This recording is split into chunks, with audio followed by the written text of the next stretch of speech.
Emotional recovery is often more painful than all the physical effects of addiction. That is why so many people fail at recovery. It's just easier to keep using than deal with the issues. Although Jason is still reeling from his last group session, he remains determined to make rehab work. He meets with his counselor for some one-on-one advice. Where's your train of thought? What are you stuck in? The wrongs I did to my daughter and my wife. Okay, so elaborate a little bit. I broke her trust. In what way? And lying to her. It's strictly a trust issue with you. Why is that? It started off when I was a kid, like the babysitter, the mother, the father. My dad was either always working or out doing. You're trying to replace something that you didn't have.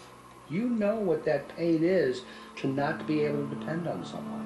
The one thing that you did to your wife and to your daughter is you abandoned them. That's a cardinal sin for you.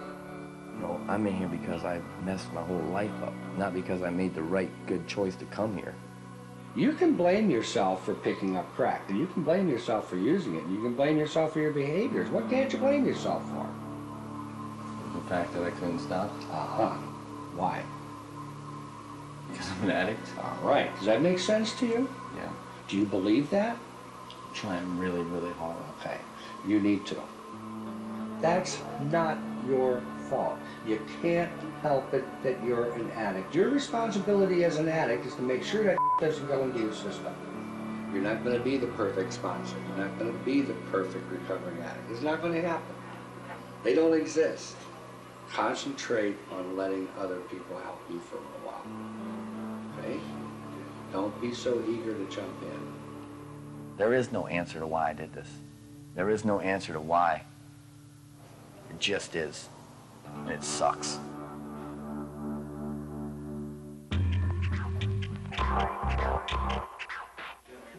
John continues to actively deal with issues both internal and with family that are vital to his recovery. What we're looking at with his mom is he's still trying to play the role, and he's really unsure of what he needs to do.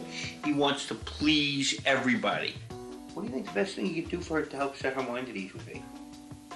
I'm just saying I'm doing okay. I'm doing the right thing right now. And How many times in the past have you told her that? thousands. When it wasn't the truth. I think we have to find a different approach. Well, you be Mom and I'll be you. All right. Hi, Mom. What's up? I just thought I'd call and let you know I'm doing okay. What are you going to do about work? You're concerned about work for me. I just want to see everything work out okay.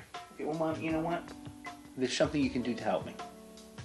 And I'm going to suggest to you that you go to a Gam-Anon meeting, or a couple of Gam-Anon meetings, so that somebody other than me can tell you the truth.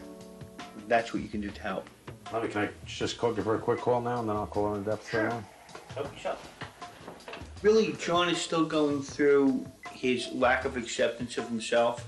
And what I'm trying to work on with John today is to get him to express those feelings, understand that it's okay, you don't have to be perfect, you just have to strive to be perfect. I wanted to just make one recommendation to you for the time. I know you're probably have a lot of questions on that. And I mean, if you really want to understand what's going on with me, though, I think you got to try to go to a Gam-Anon meeting at some point.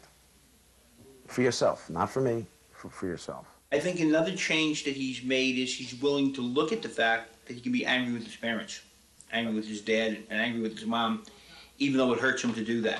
Sometimes she's like the ostrich. She'll put her head in the sand to pretend everything's okay. Okay, and how does that make you feel?